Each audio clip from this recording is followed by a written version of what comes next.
Welcome back to another episode of Memory Lane Motorworks.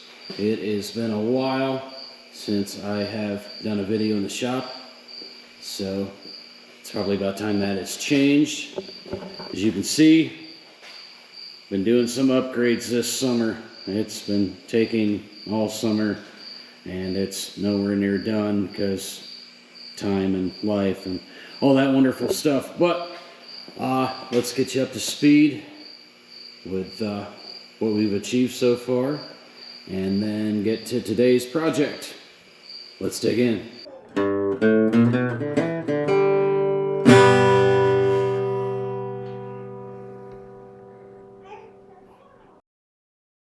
As you can see, the biggest addition, I actually somehow must have been a mistake, found a deal on Marketplace.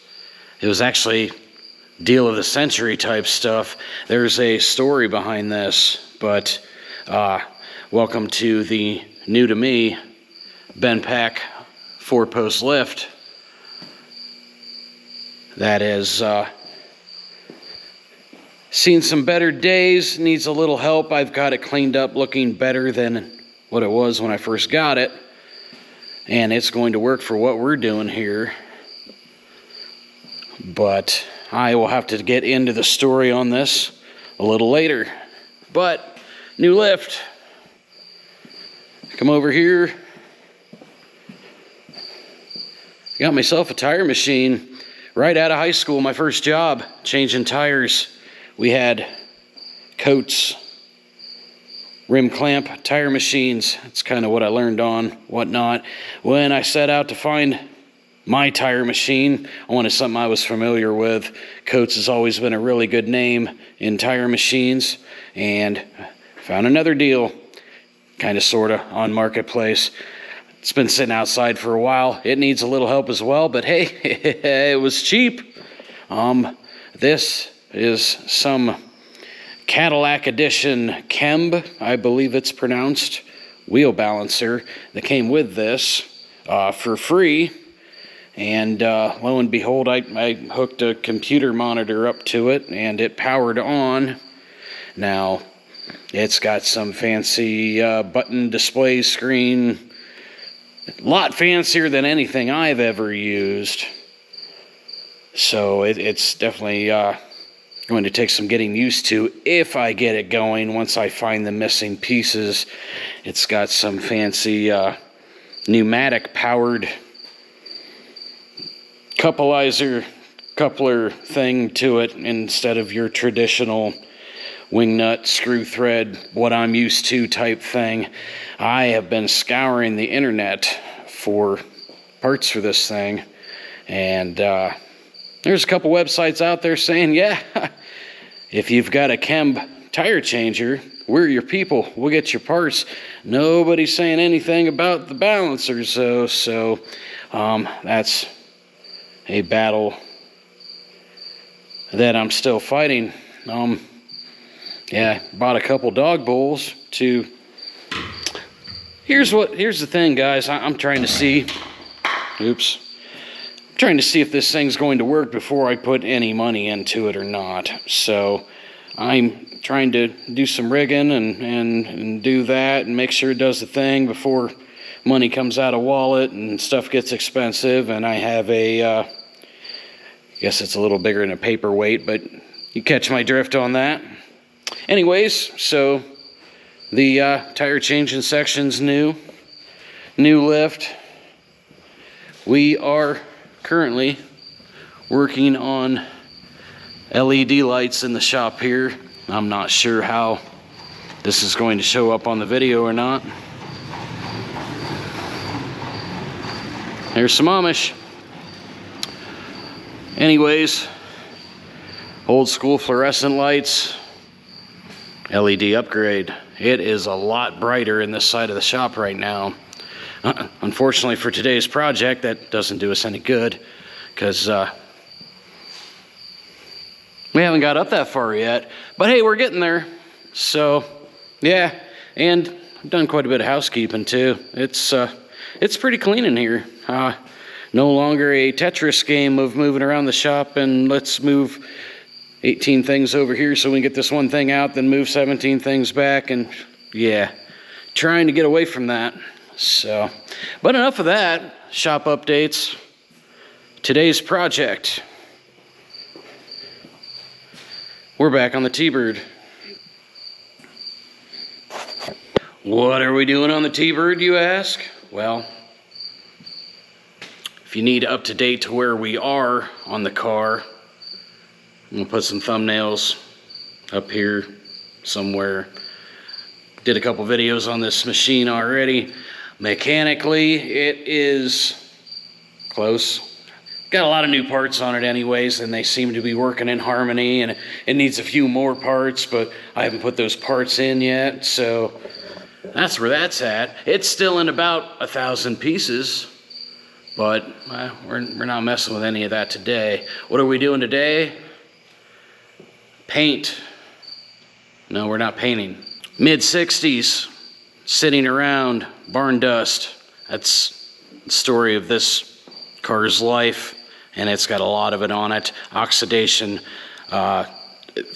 filth, dirt, and us working with what we got. That car needs some sheet metal work, and eventually we're going to get to that. But I think there's some nice paint under here. I really do, and I'm kind of excited to see what we can do with what we got, and maybe we won't need a full paint job once we're done with everything else that the car needs. So today we're going to clean what we got. Got some new buffing pads for my buffer. We're going to take this down and we're going to see what we got underneath all of this. Now, two things can happen here.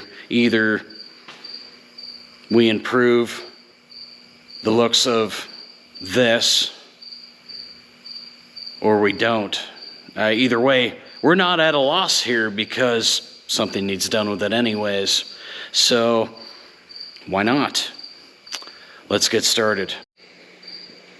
So I got my 7-inch rotary buffer, which I'll show you guys here in a few. It's been on the channel before, trying to make miracles out of nightmares and that. But and we might be here again, but I bought some new cutting pads for it.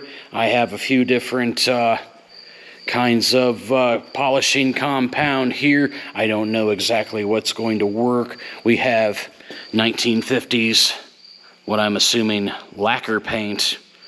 And I think the best approach to any of this would be to start in an inconspicuous area, maybe one that's going to need some love anyways.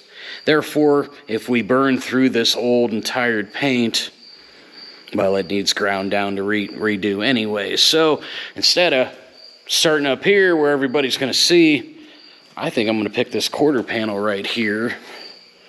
Maybe we'll do a small section down here, try a pad, try a cutting solution, see what we got. I'm not happy with that. Move up a little bit. Try something different.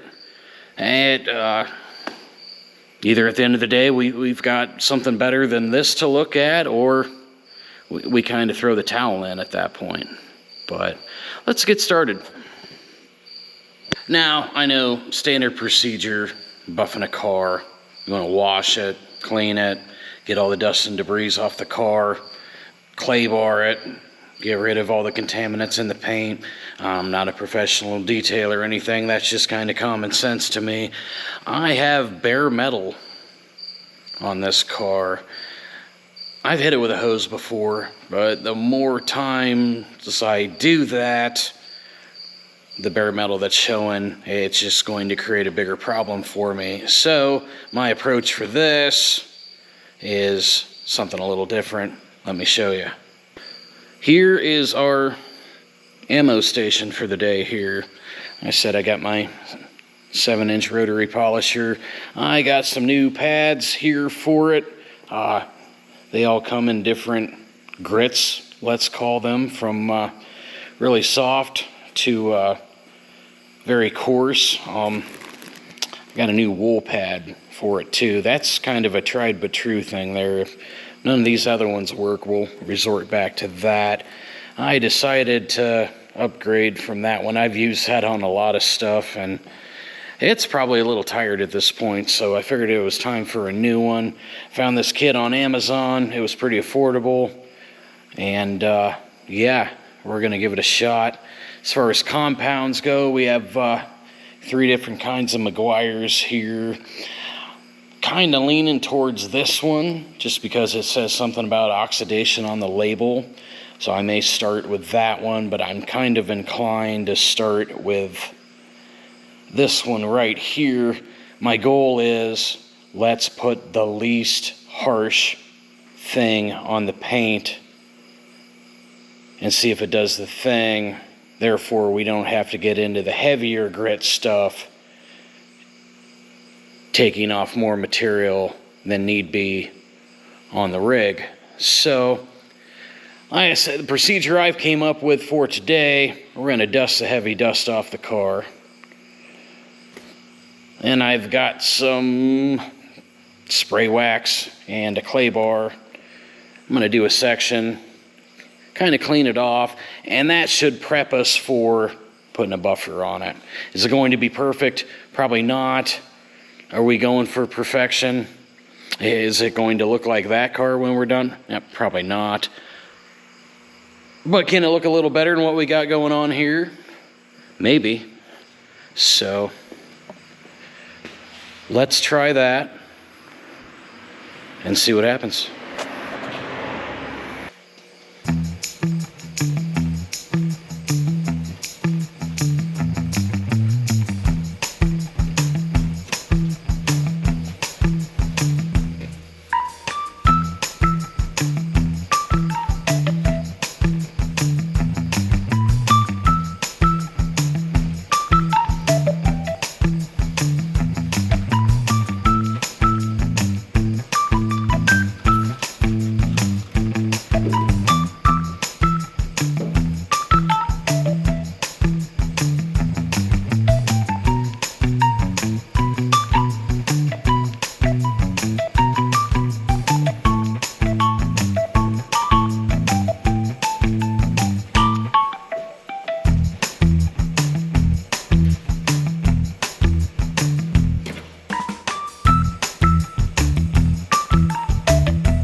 Well, as you can see, guys, that looks a lot better than it did. I think we found at least the winning combination for now. There's still some scratches in here, and there's some nicks and dings and stuff like that, but yet again, could we make a shiny car with a shitty paint job? I wouldn't see why not. I'm gonna keep going here. Let's see what we can make of this. This is nice to see. This is cool. Let's keep going.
Well, as you can see, guys, some of these areas right here, I'm definitely going to need to hit again, or perhaps get a smaller polisher out that I got. I'm not sure yet. I think what I'm going to do, this was some heavy, I don't know if you can hear that in the video or not, but it feels like sandpaper. It's right there. So what I'm thinking is I'm going to move on with what I got going with my current buffer and get some of these bigger panels done. At least maybe get this side of the car done. And then I'm going to get my smaller polisher out and come back and retrace my steps a little bit to see if I can get some of these more minute areas. But what a difference that is making on this car. Original paint. I'm loving it. This is great. It's like having a whole new car. Let's keep going.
Alright guys, so here's an instance right here where a couple different things were going on.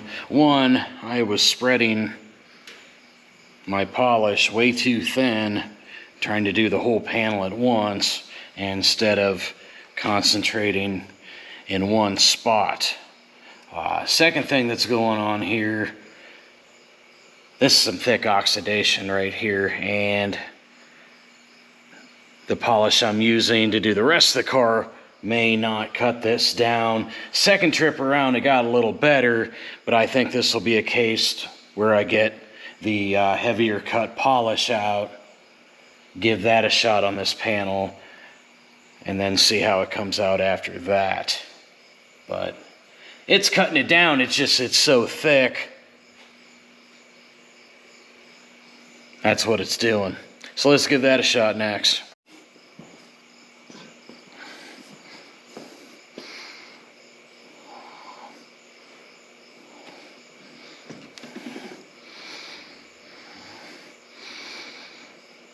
This stuff's about got the consistency of toothpaste. And that's exactly what it looks like when it comes out. It's really got some grit in it. What we're probably going to have to do is it's probably going to put some scratch marks on what we got cleaned up already. We'll probably have to go back through the other polish to take those scratches away. Then, of course, a wax at the end to seal everything in. Let's give this a shot, see what it does.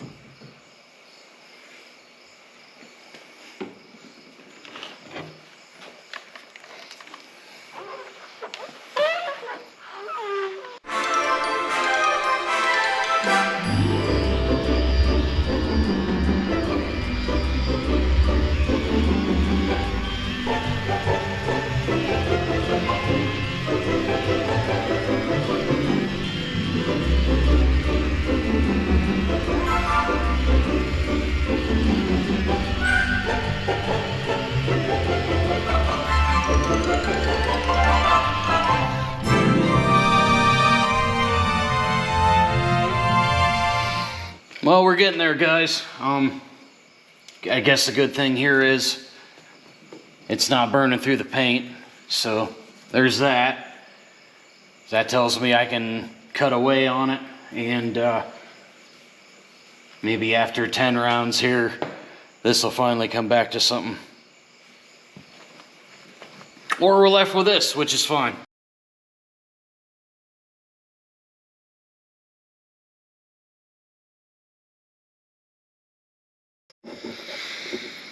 So here's a little sander polisher my wife bought off of Temu for me.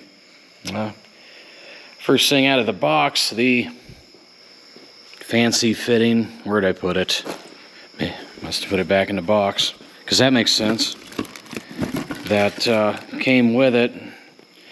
I don't know what kind of air fitting that is, so I'm not going to be using that. So I went to grab a regular air fitting, and of course people over in China must use a different threading for their air fittings than we do over here.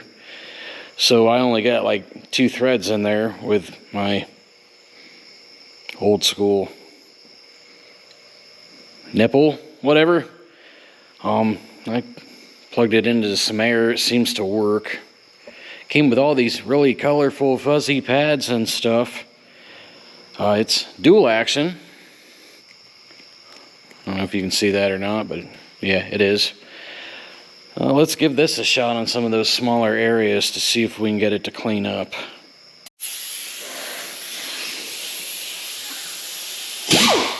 Oh, alright.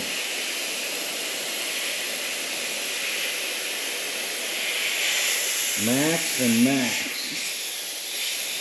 Oh, there we go.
Apologize for the massive air leak, guys, but I'm not mad at it. Thing doesn't work half bad.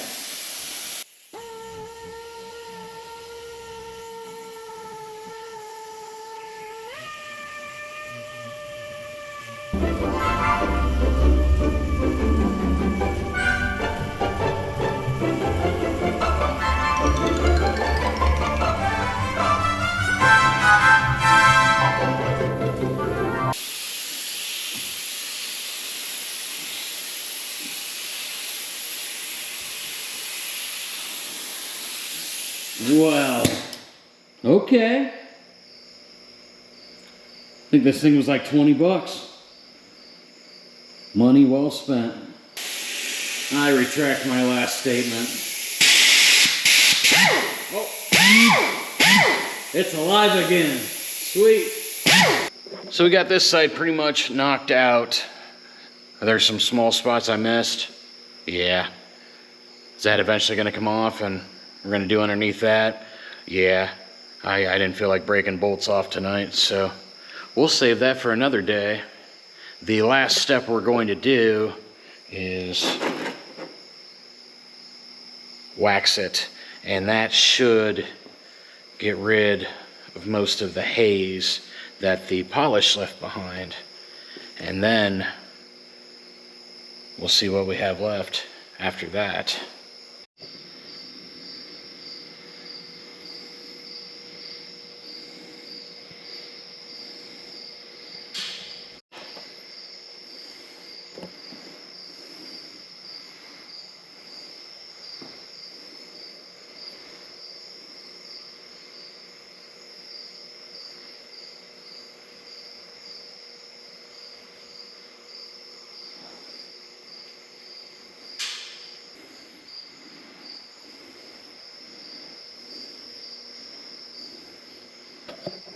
So side one turned out amazing. Now, on this car, we kind of got the two-face going on. The good side and the evil side. Or, well, the side that's got some work done to it already. My dad started doing body work, sheet metal repair work to this thing 30 years ago. And well, you can tell how far he got. But this was the bare metal I was talking about. I don't want to get it any more wet than it has been. Surface rust. We're going to have to cross that bridge at some point. But door's still nice. Most of the rear quarter panel's still nice. So we're not going to get as extensive over here as we did that side. We're going to see what we can get cleaned up though. And hopefully this will turn out just as good as over there, minus that and that and that area back there. But let's see what happens.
Well, okay, here goes nothing.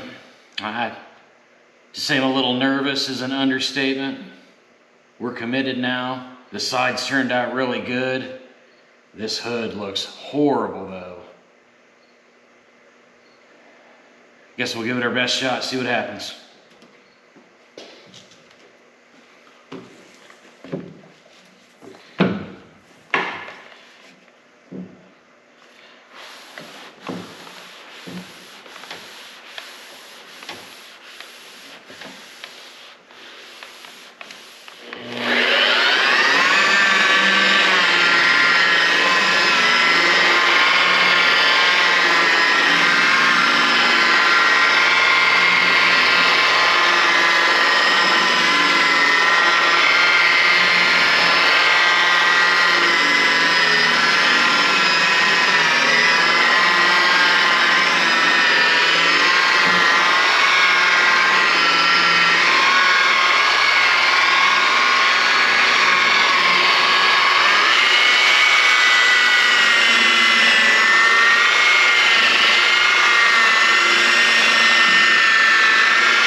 Switch to a more coarse pad. I'm nervous though. I don't know what it's going to do to it. I guess there's one way to find out. I'm going to start off real slow. We'll see what happens.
It's gonna take some time.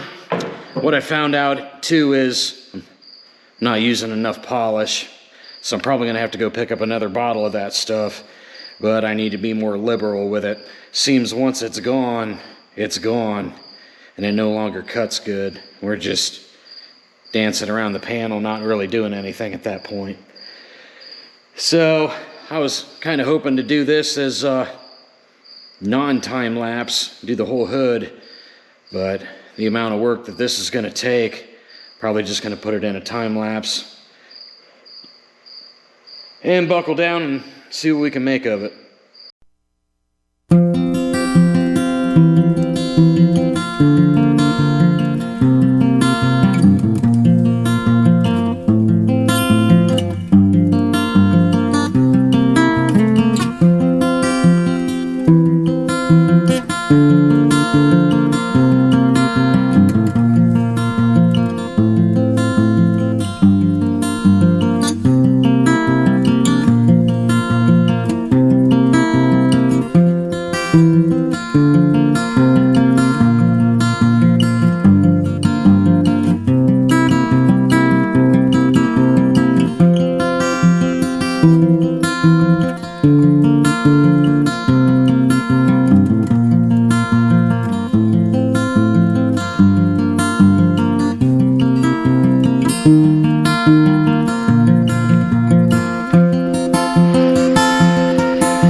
The paint on this car is coming back incredible. I just can't believe what we're seeing here. Unfortunately, it is coming to a time I was not looking forward to.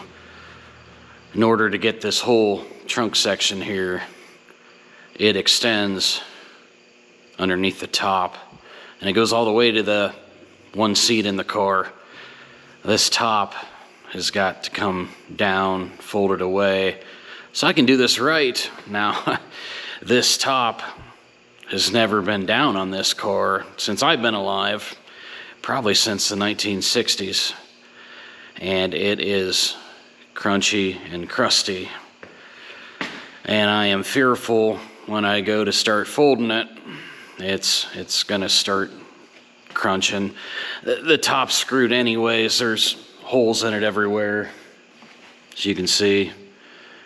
It needs replaced, but it's kind of one of those, what we see here, this is the last time we're going to see the original top, and it's not so great condition. That back window unzips. I'm going to attempt to do that. Therefore, hopefully, it doesn't have to fold. Maybe it's savable. It seems to be a little bit pliable still. Maybe some Windex will clean that up if I don't have to fold it any. I've watched a couple of videos on how to fold this down. It's quite a unique process compared to any other convertible out there I've ever seen. Never done one, but we're about to. Let's see what happens.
So yeah, just like that. Easy. Now, we got it down. It wasn't pretty. So you can tell by the way that it looks, just how long it's been sitting that way. Let's take a closer look. First time down, and who knows how long. I'm guessing mid-60s.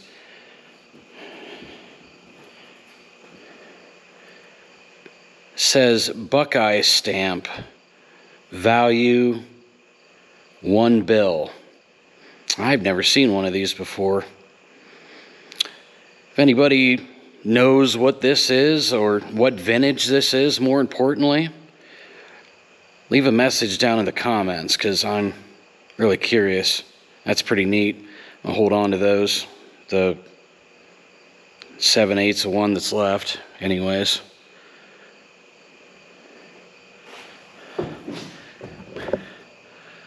Got some acorn shells and some mouse droppings to clean off.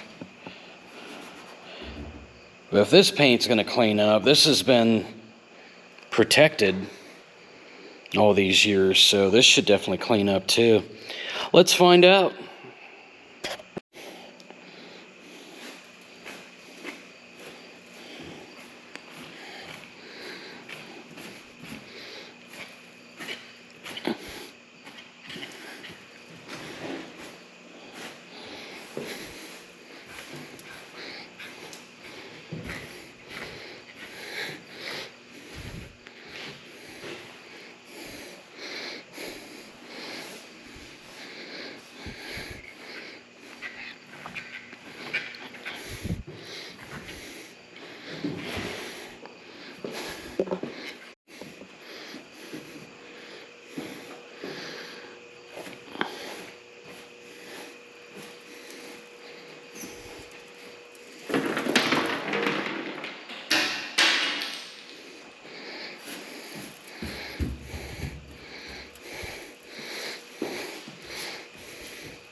So who would have thought that was hiding underneath all that filth? That's incredible. So what do we do with it next? Honestly, at this point, I'm thinking Survivor car. Do we clear coat over the exposed panels and just run it the way it is? It really kind of changed my mind after getting the bumpers and the headlights and the eyebrows and stuff put in. It's like, man, it's like a complete car again. I've never seen it in this condition, anywhere near this condition, let alone, you know, with the top down or anything else. But I don't know. Let me know in the comments what you're thinking. What should I do? We get into sheet metal work. We put it back on the road the way it is. Time will tell, I guess. Thank you guys so much for tuning in. If you don't mind hitting that like button, subscribing to the channel, sharing it. We'll catch you on the next one.